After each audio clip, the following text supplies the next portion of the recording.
Hello YouTube, Sam here from youtube.com/onlivegamer for the new Boston. And in this tutorial we're going to be talking about nested namespaces. Now, just like a whole bunch of stuff inside of Visual Basic, you can nest namespaces. So let's go ahead and get rid of this code that we have already added. So we will delete our person. And if you have no clue what this code is, then you might want to go ahead and move back a couple tutorials to see what we're doing. Okay, so what we can do is come up here and we can just create another namespace to nest people, other people and friends inside of it. So we'll just go ahead and type namespace all people, and then we can go ahead and end that with an end namespace. So you can see that we have namespace all people, and then we have two namespaces nested inside of it. So this is a better way of organizing your types inside of Visual Basic, but there's also another way of nesting namespaces that I will go into in the next tutorial. It's a little bit better than this, but I figured I should teach you guys this anyway because it's always good to know if you need it. So we'll go ahead and come back over here to form1.vb, and we'll go ahead and create an object.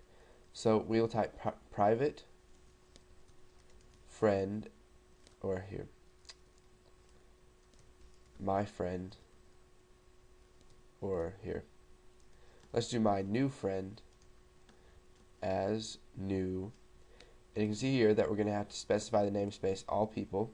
So all people dot friends dot people. So now we have access to all the stuff that is inside of people inside of our friends namespace. So we can access the properties first name, last name, and years friends. So let's just go ahead and send the years friends to. Okay. So we'll go ahead and come back here to our form1.vb.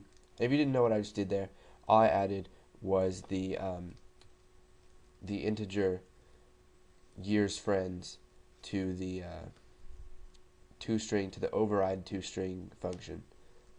So it will give us back the first name, last name, and years friends. So let's just go ahead and add another text box here. So we'll come down here and select text box, and we will add another label, and we will say years being friends. Okay, so now let's come over here to our form1.vb, and what we want to do is we want to set the properties of my new friend whenever the button 1 is clicked. So my new friend dot first name equals text first name dot text, and then my new friend dot last name equals text last name dot text, and then we'll do that one more time for the years friends. So dot years friends equals and what we're going to need to do is we're going to need to convert this to an integer, because you can see that under our years friends property it's an integer type. So what we're going to do is we'll come over here back to form1.vb, we'll type ctype, and for our first argument it's going to be the object. So we're going to use, or here, text box 1 dot text, and we want to convert that to an integer. And then text box 1 dot text is this right here because we didn't actually rename it. So let's go ahead and run this and see what happens.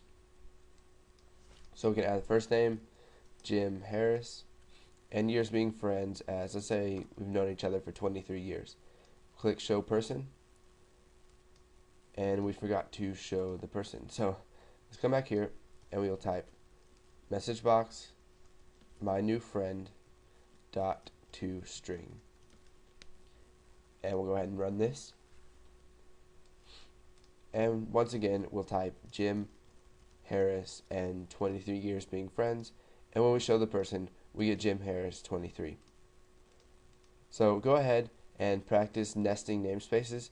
You can nest as many as you want, but what you want to keep in mind is that you need to keep your code simple and easy to read, so that, let's say, some other developer looks at your code, they should be able to figure out what's going on without having to read through the logic and try to understand it themselves. So don't be nesting namespaces all over the place and make it really confusing. But just go ahead and practice nesting some namespaces, and once you've done that, go ahead and move on to the next tutorial.